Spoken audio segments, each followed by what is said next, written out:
Grizzlies fans, welcome back into another game day update. The Grizzlies take on the LA Lakers tonight at 9 p.m. Central Time, a very late game for us folks here in Memphis. Joining me again for the second time in like a week or so, Allie Clifton. Hi, Allie. Welcome back.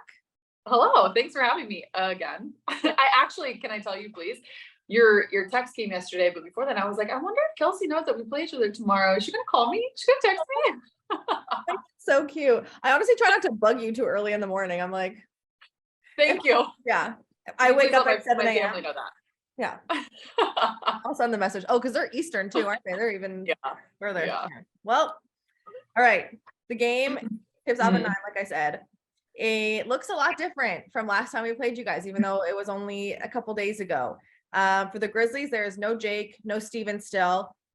Brandon Clark has suffered a career. Don't take my word for that. A season-ending injury. And then Ja is out as well. Dylan is back from his 1-game suspension, so he'll be there tonight. Still no LeBron for the Lakers. D'Lo questionable, and then AD probable. I want to talk to you about Anthony Davis, Allie, because he had 28 and 19 against the Grizzlies last week, coming off a 39-point game against the Warriors. How much has he stepped up since LeBron has been out? He's been everything. In fact, I think we looked at it the other night after their win over the Warriors, and we look at it kind of in chunks. He's been back 15 games since injury, and you look at it in 5-game chunks, if you will, and each time the production has increasingly gotten better.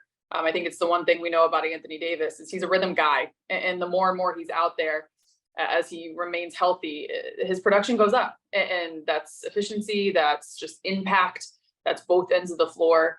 But as we've talked about on our shows often, right now especially, it is his team, and everything starts and ends with him. AD is one of those guys that he doesn't show a lot of emotions, but when he does, for example, that final shot he had over Draymond in the win on Sunday, and you see just how emphatic he is, that's when you know he's feeling really good. And he said that even post-game. And so I think for this team to stay afloat, but to continue to do what they want to do in terms of being in that opportunity to play in the postseason, it has to start and end with Anthony Davis, and he has to be just as big as he was Sunday as he's been over the last 15, which even involved LeBron James, to be honest, but it has to continue. Yeah, of course. Now, you said the opportunity to play in the postseason. Lakers looking at that play-in spot right now. The Grizzlies trying to hold on to that number 2 spot in the West. And you're talking about AD, so that brings me to Jaren Jackson Jr., who is a candidate for Defensive Player of the Year. And of course, when we talk about stars, we're not talking about one guy stopping one guy. We're talking about a team slowing someone down. But that one-on-one matchup that we did see last week, what does JJ pose to Anthony Davis tonight? I think just the grit, the toughness, to your point of what he's been able to do for the Grizzlies down there in the middle. And yeah, you guys have a heck of a player alongside him, Steven Adams, who obviously is out, but I think JJ getting that nod as an all-star, and obviously missing the first month of the season for you guys, you definitely know when he's not out there. You feel that presence missing.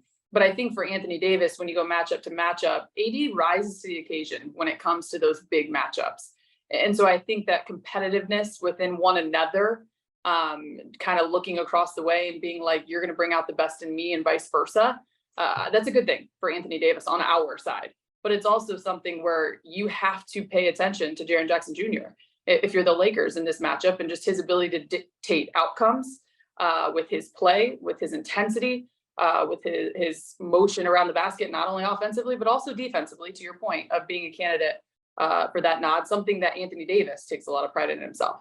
For sure. Okay, so in the last game, I thought one of the stats stands out at me the most. The last game that these two teams played, and it was the turnovers. The Grizzlies had 6. The Lakers, I know that they left not happy. 26 turnovers, 41 points off of those turnovers. It ended up being 121 to 109.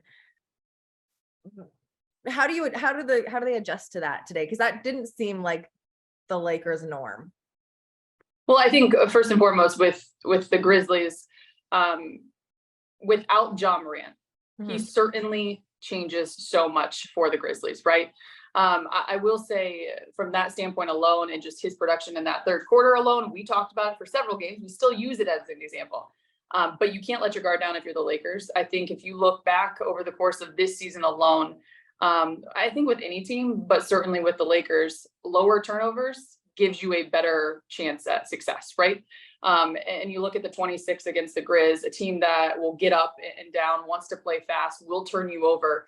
It just shows you and tells you the amount of focus that you have to be dialed in. So even more, right? And I think too, without LeBron James and still waiting the word on D'Angelo Russell, when you've got a guy who I think over the last couple of games especially has taken on that challenge of handling the basketball, and Dennis Schroeder, Austin Reeves is your backup playmaker.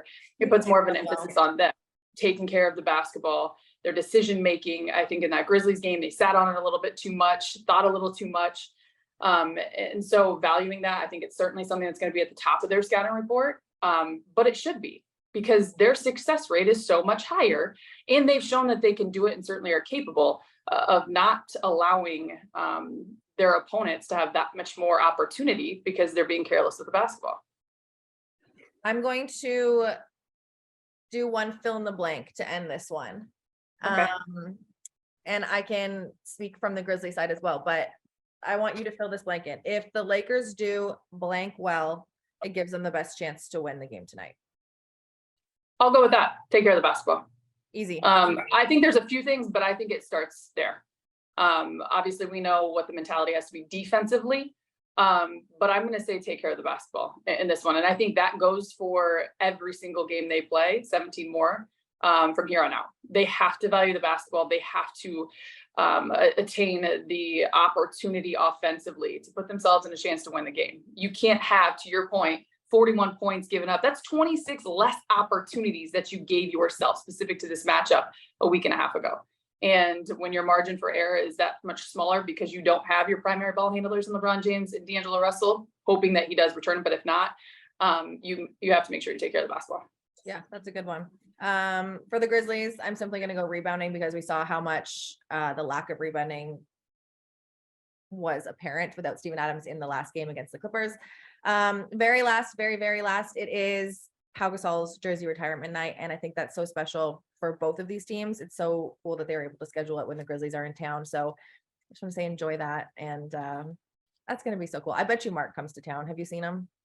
I haven't seen him, but I imagine as well, pretty much, I mean, not pretty much, Geeter, our co-host, and my co-host, and Derek Fisher, who are in studio with me for the post game. They're down there. They're doing pregame from down there. I know they're handling a pregame ceremony and just all the coverage over the last several weeks, especially building up for Pau. I know it's going to be, to your point, very special. It's awesome that they made it the Grizzlies-Lakers matchup.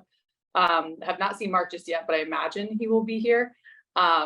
So yeah, kudos and congratulations to Pau. I think it's one of those moments and opportunities that so many people have been waiting for.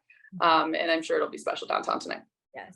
Thank you as always for your time, Allie. You're the best. You're the best. Appreciate it, girl.